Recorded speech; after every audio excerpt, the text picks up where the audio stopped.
할렐루야. 오늘은 주님의 사랑을 품는 강사 시리즈 세 번째로 저를 한번 따라해 주시기 바랍니다. 최고의 강사를 드립시다. 최고의 강사를 드립시다. 최고의 강사를 드립시다 라는 제목으로 말씀을 함께 살펴보면서 은혜를 나누고자 합니다. 이런 이야기가 있습니다. 오래전에 두 마을이 이웃해서 살고 있었는데 한 마을은 불평천이고 또 다른 마을은 감사천이었습니다. 이 불평천 사람들은 사시사철 무엇에든지 불평불만을 쉬지 않았습니다. 봄에는 황사 때문에 먼지가 많다고 불평했고 여름에는 너무 덥고 벌레가 많다고 불평했고 가을에는 낙엽이 많이 떨어진다고 불평했고 겨울에는 눈이 많이 오고 춥다면서 불평했습니다. 무슨 좋은 일이 생겨도 혹시나 잘못되지 않을까 염려하고 의심하며 감사하지 못했습니다. 그래서 그들은 늘 그렇게 항상 불평하며 원망 속에서 인생을 살았습니다. 그와는 정반대로 감사천 사람들은 어떤 일에도 늘 감사하며 살았습니다. 고생을 해도 감사했고 시련과 핍박이 와도 감사했습니다. 봄에는 아름다운 꽃향기에 감사했고 여름에는 시원한 나무 그늘을 감사했고 가을에는 탐스러운 열매를 보며 감사했고 겨울에는 나뭇가지에 하얗게 쌓인 눈꽃을 보며 감사했습니다. 하루는 불평천 사람들이 감사천에 놀러 갔는데 그 사람들이 말끝마다 감사하는 소리를 듣고 굉장히 놀랐습니다. 그래서 그들도 감사를 배우려고 열심히 노력했는데 그것이 뜻대로 잘 되지를 않았습니다. 그렇게 흉내만 내다가 늦은 저녁이 되어서야 집으로 돌아가게 되었습니다. 그러자 기다리던 가족들이 어디를 갔다 왔냐고 묻자 이렇게 대답하더라는 것입니다. 감사촌에 왔는데 거기 갔다가 얻어먹은 것도 없이 괜히 감사만 하고 왔다고 불평을 하더라는 것입니다. 그래서 감사는요, 행복해지는 연습이라고 합니다. 그러나 불평은 불행해지는 연습이라고 합니다. 여러분은 어떤 사람이 되고 싶으십니까? 감사하는 사람이 되고 싶으십니까? 불평하는 사람이 되고 싶으십니까? 그런데 여러분, 이 감사에도 수준이 있다고 합니다. 가장 초보적인 1단계 감사는 조건부 감사입니다. 만약 내가 지금보다 더 잘 되거나 돈을 더 많이 벌거나 더 많이 가지게 되면 감사하겠다는 것입니다. 그리고 2단계 감사는요, 무엇을 받았기 때문에 감사하는 것입니다. 나보다 못한 사람과 비교해서 내가 받은 것을 감사하는 단계입니다. 나쁜 것은 아니지만 우리가 하는 대부분의 감사가 바로 이것이 아닌가 싶습니다. 그리고 마지막 3단계 감사는요, 어떤 상황 속에서도 감사하는 것입니다. 여러분, 사람은요, 똑같습니다. 조건부 사람은 무엇 때문에 사랑하는 것과 그럼에도 불구하고 사랑하는 것이 있습니다. 감사도 모든 악조건과 최악의 상황에도 불구하고 하나님을 신뢰하며 감사하는 것이 바로 최고의 단계라는 것입니다. 성경을 보면요, 그러한 최고의 감사를 드릴 만한 것이 없는데도 불구하고 감사를 드린 믿음의 선배들이 있습니다. 바로 이런 사람은 모두 상식을 뛰어넘는 믿음을 통해서 하나님께 최고의 감사를 드린 사람들입니다. 상식적으로 신앙생활을 하는 사람도 있고 상식을 뛰어넘는 신앙생활을 하는 사람도 있는데 성경에 그런 분들의 모범이 많이 나와 있습니다. 여러분, 사도 바울을 보십시오. 사도 바울도 감사를 드리며 하나님을 찬양했는데 어디서 그랬는가 하면 감옥에 갇혀있는 상황 속에서 하나님께 감사했다는 것입니다. 핍박을 받으며 감사했다는 것입니다. 얻어맞고 아프고 다치고 피를 흘리던 시커먼 감옥 속에서 감사의 찬양을 했더니 어떻게 되었습니까? 그곳에 기적이 일어났습니다. 다니엘을 보십시오. 다니엘도 사자굴에 던져진 최악의 상황에서 하나님께 감사 기도를 드렸습니다. 그런데 무엇보다 오늘 본문 말씀에 나오는 욥은 도저히 감사할 수 없는 상황 속에서 최고의 감사를 드린 사람이었습니다. 그래서 욥의 모습은 여전히 풍성한 감사를 드리지 못하는 우리에게 큰 도전과 갈 길을 보여주고 있습니다.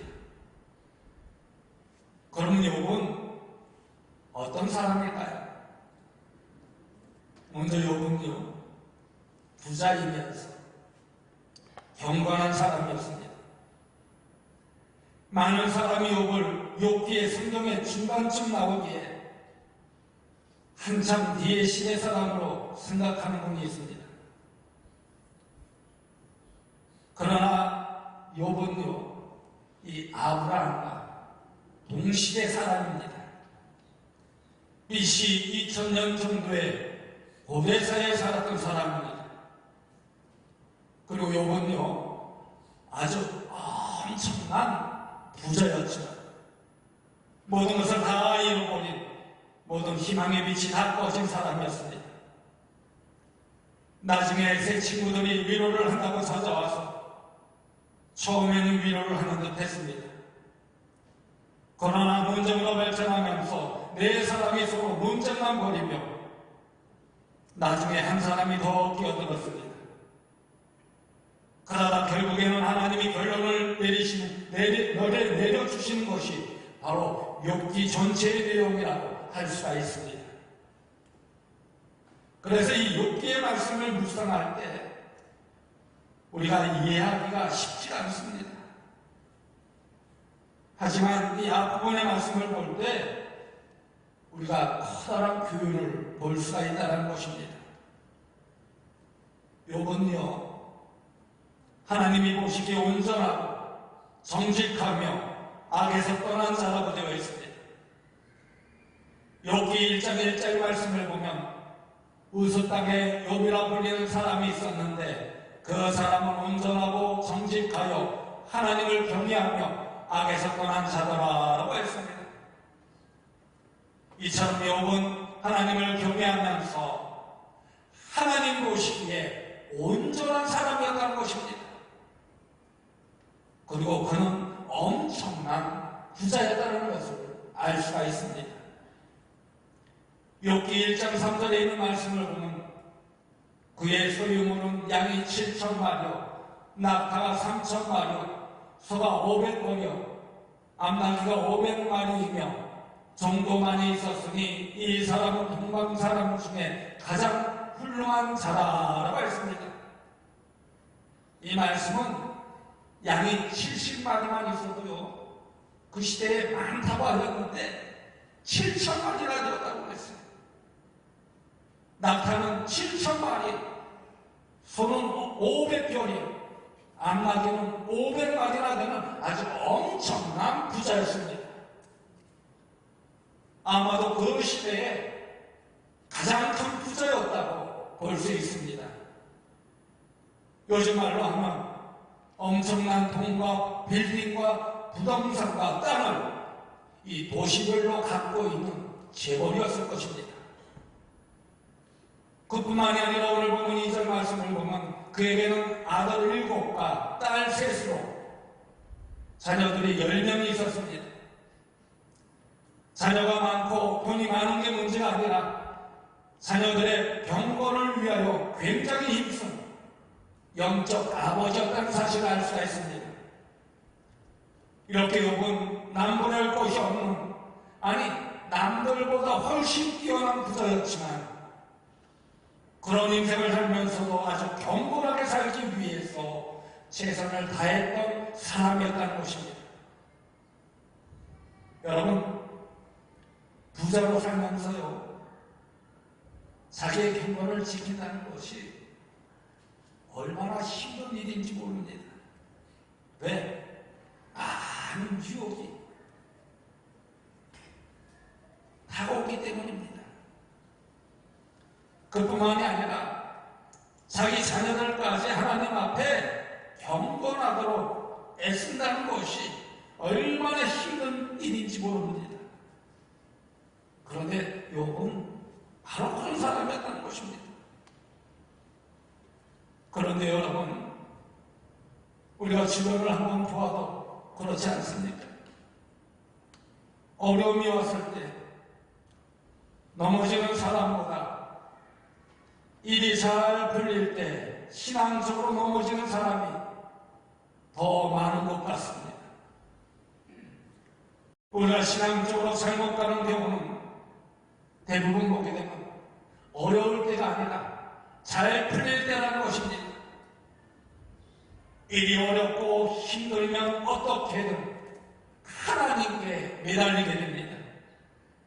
그러나 일이 잘 풀리고 돈도 잘 벌고 성공하고 높아지면 교만해지고 느슨해진다는 것입니다. 하나님을 바라보기보다는 세상을 바라보게 된다는 것입니다. 그래서 사람들은요, 배가 부르면 이 생각이 달라진다고 합니다. 배고플 때와 배부를 때의 생각이 완전히 다르다는 것입니다. 심지어 화장실 가기 전과 간 다음의 생각이 달라진다고 하지 않습니까? 그래서 사람들이 어려울 때는 하나님을 찾다가 출세하고 성공하면 그 마음의 중심이 하나님에서 돈으로 옮겨진다는 것입니다. 그런데 욥은요, 그렇지 않았습니다. 사탄이 하나님 보좌 앞에 오는데 하나님이 사탄 앞에서 욥을 사랑하실 정도였습니다. 이처럼 욥은 하나님께서도 인정하시고 사탄도 인정하는 최고의 신앙을 가진 사람이었습니다. 그런데 어떻게 엄청난 부자였고 영적으로 경건한 사람이었던 욥에게 4가지 불황이 한꺼번에 닥쳐오게 됩니다. 그 4가지를 살펴보면 먼저 욥은 하루아침에 모든 재산을 다 잃어버리게 됩니다. 그리고 자녀들이 맏아들집에 모여서 잔치를 벌이고 있는데 갑자기 닥친 강한 바람 때문에 다 죽고 맙니다. 그리고 욥은 몸에 피부병까지 생겨서 질그릇 조각을 가져다가 몸을 긁을 정도로 굉장히 힘든 상황이 되었습니다. 이 모습을 본 아내가 욥기 2장 9절 말씀에 욥에게 저주의 말을 쏟아냅니다. 그의 아내가 그에게 이르되 당신이 그래도 자기의 온전함을 굳게 지키느냐 하나님을 욕하고 죽으라 라고 말합니다. 여기서 그래도 온전함을 굳게 지키느냐라는 말은요, 이런데도 하나님을 믿겠느냐라는 말입니다. 여러분, 우리는 조금만 어려움이 생겨도 하나님 어떻게 하나님이 왜 나에게 이러시나? 이런 하나님은 정말 필요 없어요라고 하면서 신앙을 멀리하는 경우가 참 많습니다. 그런데 욥을 보면요, 욥의 이 재앙은 보통 재앙이 아닙니다. 이런 불행이 닥쳤으니 그 아내가 당신이 이런 대로 하나님을 믿겠느냐고 이야기한 것입니다. 하나님이 당신을 사랑한다면 어떻게 이런 일이 우리에게 일어날 수 있느냐고 이야기하고 있는 것입니다. 그리고 이제 그 하나님을 그만 믿고 믿음을 버리고 하나님을 욕하고 저주하라, 죽으라고 말합니다. 세상에서 가장 사랑하는 아내가 세상에서 가장 큰 슬픔을 당한 남편에게 저주를 퍼붓는다는 사실이 아마도 욥에게 있어서 가장 힘들었을 것입니다. 이처럼 욥에게 이런 엄청난 네 가지 재앙이 한꺼번에 벌어졌다는 것은 정말 견딜 수 없는 일이었을 것입니다.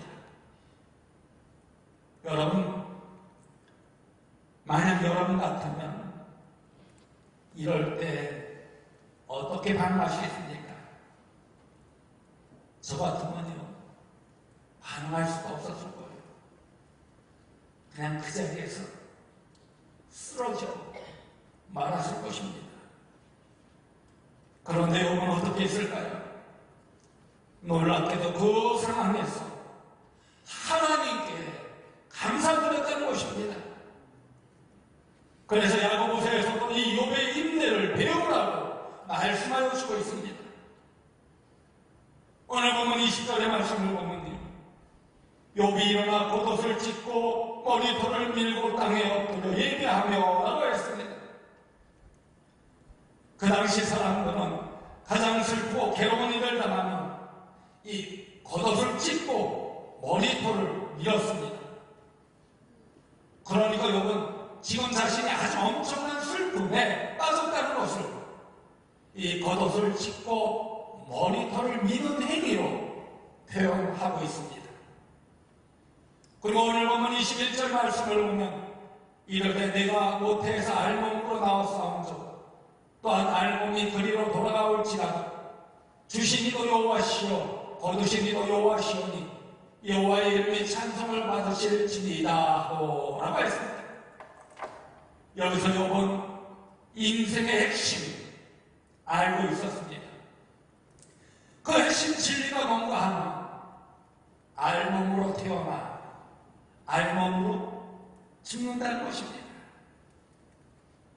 그래서 욥은 이 진리를 알았기 때문에 그 많은 것을 다 잃었지만 아주 담담하게 하나님 앞에 나아갈 수 있었다는 것입니다. 그러면서 이렇게 고백합니다. 주시니도 여호와시오 거두시니도 여호와시오니. 오히려 하나님을 찬양하는 모습을 볼 수 있습니다. 그 고통 속에서 어려움 속에서 원망하는 것이 아니라 불평하는 것이 아니라 하나님을 찬양하고 있어요. 하나님이 모든 축복을 주관하신다는 것을 인정하는 것입니다. 자기는 왜 그런지 이해할 수 없지만 하나님의 뜻이 있을 것이라고 욥은 인정한 것입니다. 바로 이것은요, 하나님의 섭리를, 하나님의 축복을, 하나님의 뜻을 그가 정말 신뢰했기 때문에 바로 이렇게 할 수 있었다는 것입니다.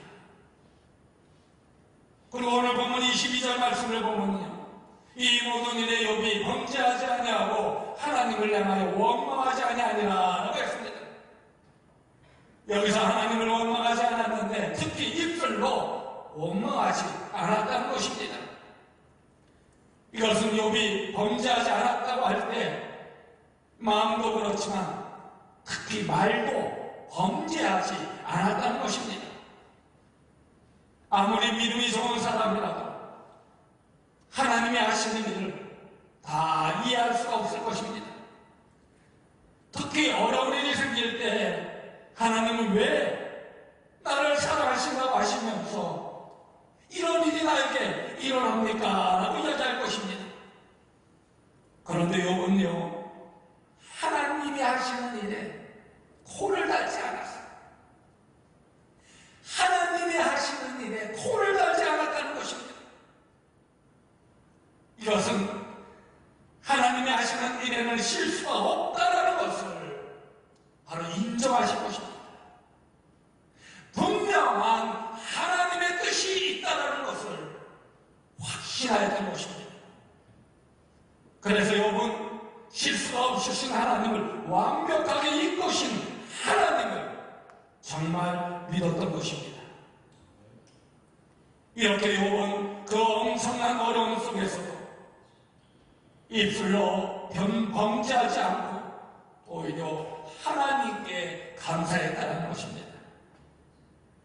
그랬을 때 하나님께서 욥에게 어떻게 하셨습니까? 더 큰 축복을 허락하여 주시는 모습을 볼 수 있습니다. 이것이 바로 욥이 하나님께 드린 최고의 감사였다는 것입니다. 여러분, 오늘은 맥주감사주일로 지키고 있습니다. 모든 근심과 염려와 불안보다 더 강력한 힘이 우리 하나님께 있다는 것을 여러분 꼭 믿으시기 바랍니다.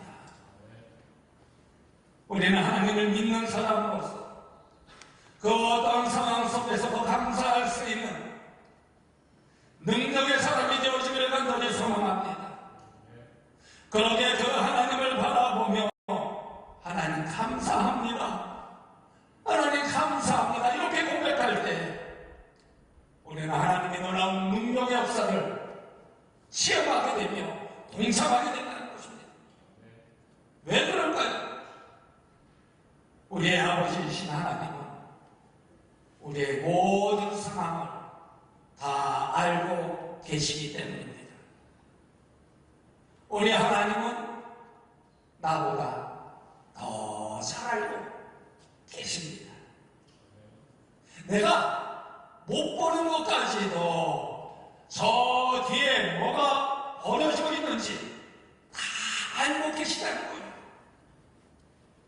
그리고 우리를 향한 최선의 계획과 목적을 갖고 계시다는 것입니다.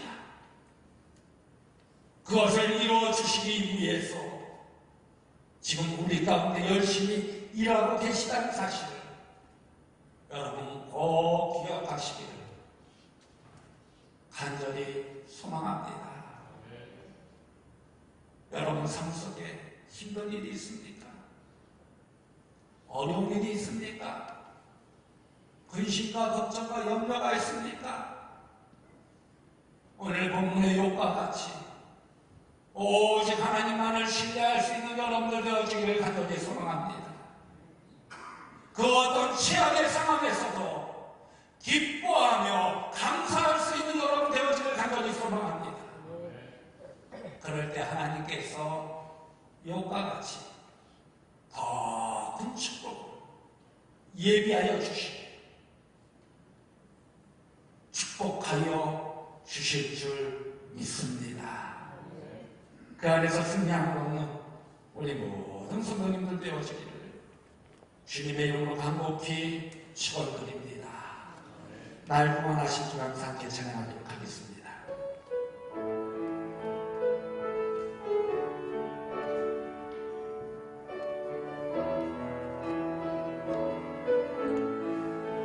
날 구원하신 주 감사, 모든 것 주신 감사, 시간 추억이 내 감사, 주 내 곁에 계시네, 양기로운 절의 감사, 외로운 값을 감사, 사라진 눈물도 감사,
오늘 본문 말씀에 나오는 욥은 축복의 사람이었지만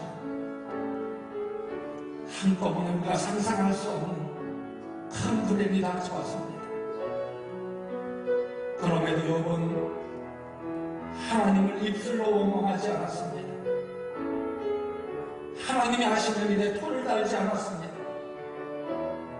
바로 이것은 하나님이 하시는 일에는 실수가 없다는 것을 인정하신 것입니다. 그래서 욥은 실수가 없으신 하나님을 완벽하게 믿었습니다. 그래서 큰 어려움 속에서도 범죄하지 않고 오히려 하나님께 감사할 수 있었습니다. 이것이 바로 하나님께 대한 최고의 감사라는 것입니다. 그러게 어떤 상황 속에서도 하나님께 감사하며 하나님을 찬양하는 여러분들 되어지기를 간절히 축원드립니다. 그리할 때 분명 여러분을 통하여 하나님이 계획하신 것이 반드시 이루어지게 될 줄로 믿습니다. 오늘 주신 말씀을 다시 한번 마음에 새기며 이 시간 다 같이 결단의 기도를 드리도록 하겠습니다.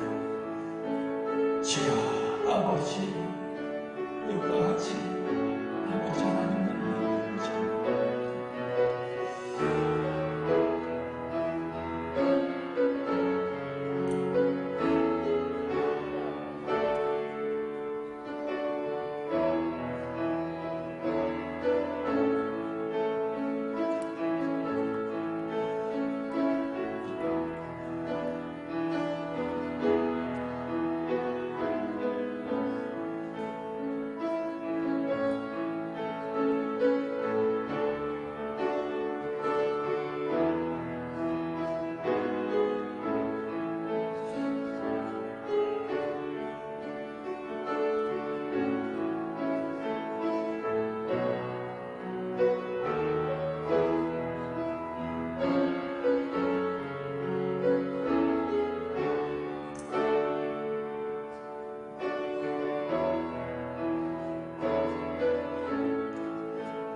언제나 우리를 살펴주시는 하나님, 2024년 매주 감사주의를 통해 욥과 같이 최고의 감사를 드리기 원합니다.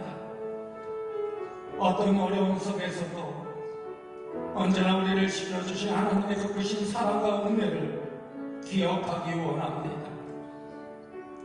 이 시간 하나님의 주권을 인정하고 하나님의 뜻을 온전히 신뢰하며 감사하는 자녀들이 되게 하여 주옵소서.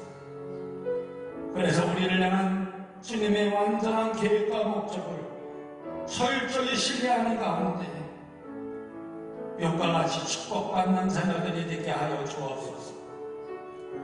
아무리 힘들고 어려워도 온 마음으로 불평하지 않고 지금도 우리를 위하여 일하시고 계시며 역사하시는 하나님을 알아보게 하여 주옵소서. 그래서 우리의 모든 근심과 염려와 불안보다 하나님을 신뢰하는 믿음으로 살아가게 하여 주옵소서. 그 안에서 욥과 같이 최고의 감사를 통하여 우리의 모든 문제들이 해결함을 얻으며 하나님의 능력과 역사와 기적을 시험케 하여 주옵소서.